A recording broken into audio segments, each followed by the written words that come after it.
तो अरे दोस्तों, कैसे हैं आप लोग।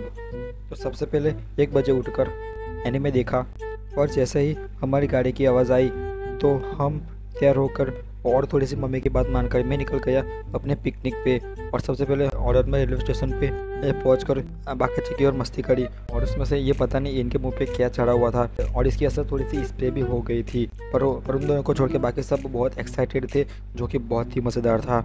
और उसके बाद जैसे ही ट्रेन आई तो हम बैठ गए सीधे ट्रेन के अंदर अपनी सीट लेकर। पर ट्विस्ट तब आया कि सब सो गए थे, पर मेरी खाने की ये प्रोसेस अभी भी चालू थी, जो कि आप यहाँ पे देख ही सकते हो।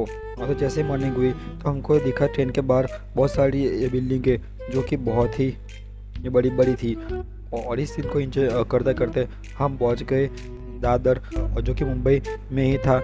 पर वहाँ की भीड़ देख के तो हमारे पसीने ही निकल गए थे।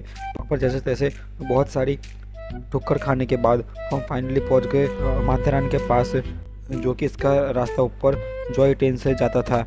और इसी के बीच में जॉइंट ट्रेन से जाते हमने बहुत सारे सीन एंजॉय भी किए, जो कि कुछ ये और कुछ ये थे। और इसके साथ हमको गणपति पापा के दर्शन भी हो गए थे, जो कि आप यहाँ पे देख ही सकते हो।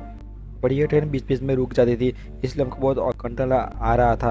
और इसलिए मैं और मेरा फ्रेंड्स ने एक वड़ा पाव खा लिए, जो कि बहुत ही बढ़िया थे।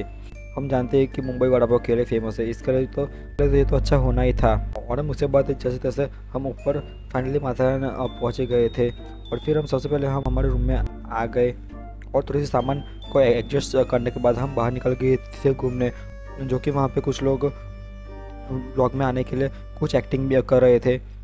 पर उनको क्या पता था कि मेरे ब्लॉग में तो व्यूज़ ही नहीं आते, तो इसलिए मैं वहाँ से भाग गया। और हम बड़े में जंगल के रास्ते से जाते हुए हम निकल गए सनसेट पॉइंट पे। और वहाँ पे बीच में हमको कई सारे ऐसे प्लेस भी दिखी, जो कि बहुत डरावनी थी और थोड़ी सी मिस्टीरियस, जो कि कुछ इस तरह की थी, आप देख सकते हो। और जैसे हम ऊपर पहुँचे वहाँ पे, तो वहाँ पे हमको ये वाला सीन देखने को मिला, जो कि बहुत ही कूल था। पर यहाँ पे बादल होने के कारण हमको सन सेट देखने को तो नहीं मिला। और इस घोड़े के साथ हमने फोटो से एक खिंचवा ली। तो वापस आते वक्त यहाँ पे अंधेरा भी हो चुका था, इसके लिए ये जंगल वाली प्लेस और भी ज़्यादा डरावनी हो गई थी।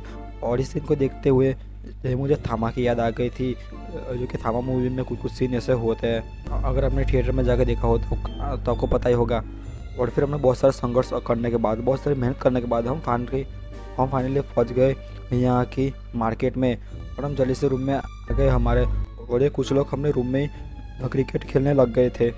और इसके बाद थोड़े से मैच खेलने के बाद, और उसके बाद हम बैठ के भूल-भुलैया को देखने, जो कि आप यहाँ पे देख ही सकते हो।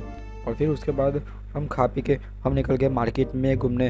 और फिर यहाँ पे 2000 का बबू सिर्फ 300 में ही मिल रहा था, और तो मुझे फेक लगा। इसके अलावा वहाँ से हम निकल गए और हम सीधे पहुँच गए गेम जोन में, और जहाँ पे मैंने VR और बाकी सब ने बहुत सारी गेम एंजॉय की, जो कि आप यहाँ पे देख ही सकते हो। पर कुछ देर के बाद हमको चूल चढ़ी कि क्यों ना आप और आगे जाते हैं। तो वहाँ पे अंदर हम ऐसे रास्ते पे पहुँच गए थे, जो कि बहुत सुनसान था। पर वहाँ पे हमको जैसे ही भूत की आवाज़ सुनी थी, वैसे ही हम भाग गए वहाँ से। ऐसे दूर भागे कि पूरी लाइफ टाइम याद हमको रहेगा।